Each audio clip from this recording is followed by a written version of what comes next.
Assalamualaikum warahmatullahi wabarakatuh. Alhamdulillah teman-teman Didik Arwinsa dimanapun berada.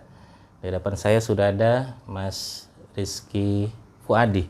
Betul. Masya Allah. Assalamualaikum Mas Rizky. Waalaikumsalam Pak Didi. Nah, gimana kabarnya Mas? Sehat, Mas? Alhamdulillah sehat. Masya Allah. Baik teman-teman yang belum kenal Mas Rizky Fuadi ini, beliau adalah praktisi ya bisnis online tentang salah satu produk kesehatan ya Mas ya. Betul. Masya Allah. Mas ngobrol-ngobrol Mas ya. Boleh. Nah, sehat Mas.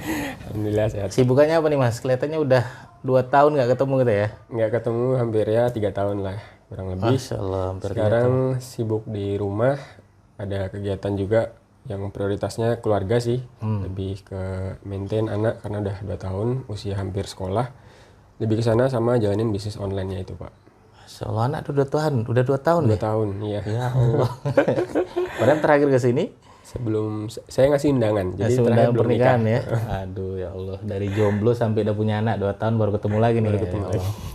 Mas, berarti selama ini gimana nih penjualan ya, bisnisnya lancar-lancar aja atau ada strategi nggak? Kasih tahu dong untuk teman-teman subscriber Didik Arwinsa nih. Ya sebenarnya saya dulu belajar banyak internet marketing dari Pak Didi. Jadi bagaimana mindset yang tepat, bagaimana mendeliver pesan ya. Jadi dari awal situlah saya terus menggali dan berusaha mencari celah yang sudah orang-orang berhasil lakukan gitu Pak. Nah ternyata dari WA sendiri itu potensinya tuh luas sekali. Apalagi sekarang juga bisa menambah traffic itu dari sosial media yang akhirnya tuh bisa tersimpan menjadi database. Nah yang dulunya itu saya pikir mencari database itu terlalu rumit, susah, ternyata ada caranya gitu sih Pak. Nah, gimana nih caranya nih? Monggo. Nah kebetulan di bisnis yang dijalankan itu memang ada sosok tokoh yang punya daya tarik gitu Pak. Daya tarik sehingga ketika beliau mengadakan acara, seminar, ataukah itu bentuknya juga e-booknya beliau, itu ada minatnya dari orang-orang awam, orang-orang umum. Nah di situ sih awal-awal berusaha menjadi panitia sih, menjadi kontak person gitu dari seminarnya beliau, dan akhirnya orang-orang itu ketika diiklankan itu mendaftarnya itu ke kita gitu, ke saya, nomor saya.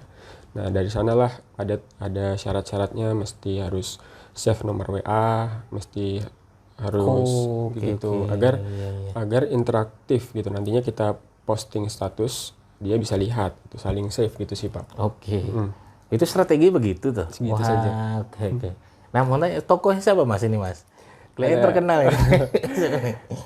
Motivator 5 benua Mas Ipo Santosa. Masya Allah, Ipo Santosa. Bagi teman-teman yang belum tahu Mas Ipo Santosa, nanti bisa kita lihat gambarnya di sini ya. Oke Mas, berarti produknya apa nih Mas? Produknya Mas? 2 tahun terakhir Mas Ipo meluncurkan produk-produk baru. Kalau dulu awal-awalnya itu adalah propolis, hanya propolis. Hanya propolis. Dari Inggris. Nah ini 2 tahun terakhir ada skincare juga dan suplemen pengapuran gitu, spesifik. Oke. Kemudian ada yang ini wajah? Itu yang skincare tadi namanya Belgi Pro. Beda lagi ya. Oke. Nah, oke Mas. Berarti Mas Rizky ini sudah gabung di British Propolis ya namanya? Ya. Itu sudah berapa lama sih berarti? Kurang lebih 5 tahun. 5 tahun ya. Oke, nah gimana nih Mas? Strateginya apa saja selain tadi sudah nyebutkan dengan menggunakan WA ya? Strategi WA marketing. Nanti kita akan ngobrol-ngobrol banyak juga nih Mas tentang WA marketing nih. Ini mungkin teman-teman juga banyak yang belum tahu nih. Salah satu strategi tadi berarti lebih ke WA story lah ya. Ya, WA status. Ya, WA story ya, WA status ya. Nah, selebihnya apa Mas? Apalagi ini kan kemarin kan 2 tahun ini kan corona nih. Kayak Mas Rizky juga aktif juga ini bikin kontennya kelihatannya ya. Ya. Nah, apa Mas? Mau Mas strategi? Kalau strategi yang khusus sebenarnya itu nggak ada. Jadi benar-benar di sekarang ini kan basisnya komunitas. Jadi sebenarnya kita juga saling bantu juga.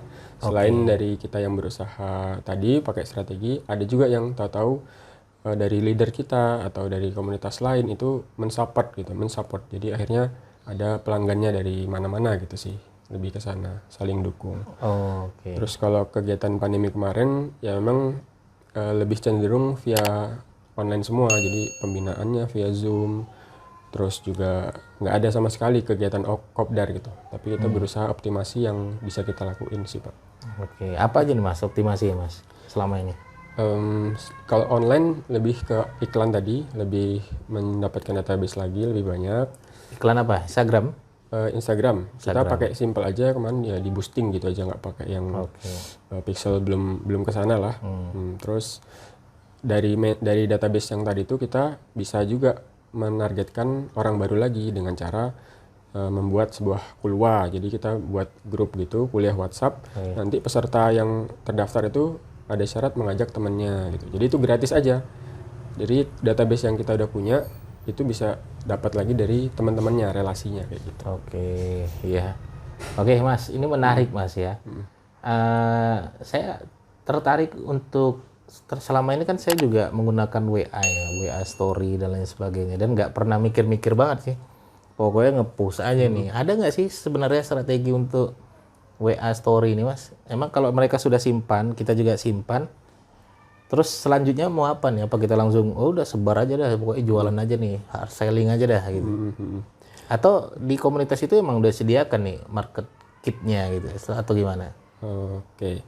Kalau WhatsApp di kontak kita emang itu masih dingin ibaratnya gitu. Jadi kita kalau selain kita rutin posting untuk bisa dia ingat dengan kita juga menyapa. Jadi siapa aja sih yang lihat kita sapa-sapa lah. Secara personal itu penting juga biar terbangun saling gitu loh, bukan hanya kita mau jualan disapa ya. Disapa. Setelah itu Beberapa yang di dekat kita datangi, kita ajak sharing, karena belum tentu melalui WhatsApp itu orang itu nyaman gitu. Jadi ada juga yang senang dikunjungi, lebih sering ngobrol gitu. Oke, sama lah kayak kemarin teman-teman sekalian ya. Saya itu punya amalan saat ini ya, sehari itu minimal ketemu 1 orang Mas. Minimal itu. Jadi kalau nggak saya yang ketemu atau mereka saya suruh ke sini, dua itulah pokoknya. Kemarin ada tamu dari Purwokerto, Mas Didi saya main ke sini. Tadi padahal saya mau keluar tuh, cari siapa yang bisa dikunjungi. Akhirnya udah ada tamu ke sini, ya bareng temennya, udah 2 orang ketemu, alhamdulillah. Ya, besok lagi cari lagi siapa targetnya. Karena menurut saya selain kita dengan WA juga kita emang sebaiknya emang ketemu ya Mas. Saya lebih keakraban jauh lebih kuat kelihatannya kalau kita udah ketemu ya. Nah, oke Mas, ini kembali ke topik bahasan kita tentang produk kesehatan ya. Nah, apa sih sebenarnya keunikan dari produk ini ya sehingga kok banyak yang mau gabung di produk ini gitu loh Mas. Padahal kan lebih enak produk makanan kan orang lebih suka gitu, makan habis beli lagi, makan habis. Produk kesehatan nih emang banyak Mas yang beli Mas atau gimana Mas? Kesehatan kan syarat ya, jadi ketika kita mau makan enak, makan yang lain itu kalau nggak sehat rasanya kan nggak enak. Jadi sebenarnya bisnis kesehatan itu kalau bagi orang-orang yang peduli itu lebih utama gitu. Walaupun kondisinya fit, itu berusaha untuk menjaga, biasanya seperti itu. Nah, dengan rutin mengedukasi pentingnya kesehatan dan juga produknya kita sendiri juga kesehatan, jadi trust-nya orang itu bisa muncul dan mulai peduli. Dan kalau sudah mulai peduli dengan kesehatan, ya tertariklah dengan produknya kita gitu sih Pak. Oke, iya. Berarti salah satunya karena emang kesehatan ya kunci semuanya lah ya. Mau makan enak juga harus sehat teman-teman sekalian ya. Nah, saya pun sebenarnya Mas dulu nggak peduli ya Mas sehat Mas. Peduli ya baru-baru ini aja ya. Dulu pas ketemu awal-awal mungkin Mas lihat saya gemuk banget nggak? Saya 96 dulu tahun 2017 18. Itu berat saya 96 hampir 100. Ya akhirnya pernah sampai berdarah-darah bibir saya habis pulang selesai bangun tidur. Ya, pas dicek banyak penyakit ternyata. Akhirnya barulah peduli dengan kesehatan. Nah ini produk kesehatan kepada orang-orang yang emang peduli dengan kesehatan emang cocok banget ya, masuk banget ya. Iya. Nah, kalau untuk saat ini saya lihat ya Mas ya, teman-teman British Propolis kan saya banyak berteman juga, kemudian follow beberapa teman-teman pemain distributor, agen British Propolis. Nah, mereka rata-rata emang the real content. Emang diajarkan seperti itu? Hampir semua tuh. Kalau nggak main TikTok, main Instagramnya pun kayak emang betul-betul dibuat gitu. konten gitu. Emang diajarkan seperti itu, Mas?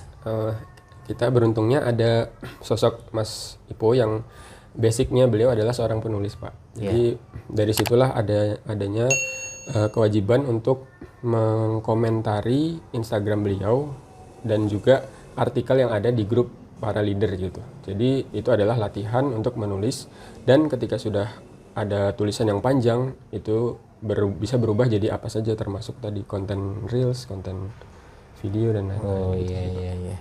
Apa diwajibkan sama Mas Ipo ini teman-teman leader, teman-teman distributor. Mas Rizky ini distributor atau udah distributor sekarang? Teman-teman distributor coba wajib bikin konten setiap hari. Kalau saya kan emang ditugasi sama guru saya wajib bikin YouTube, bikin channel YouTube setiap hari, bikin konten setiap hari.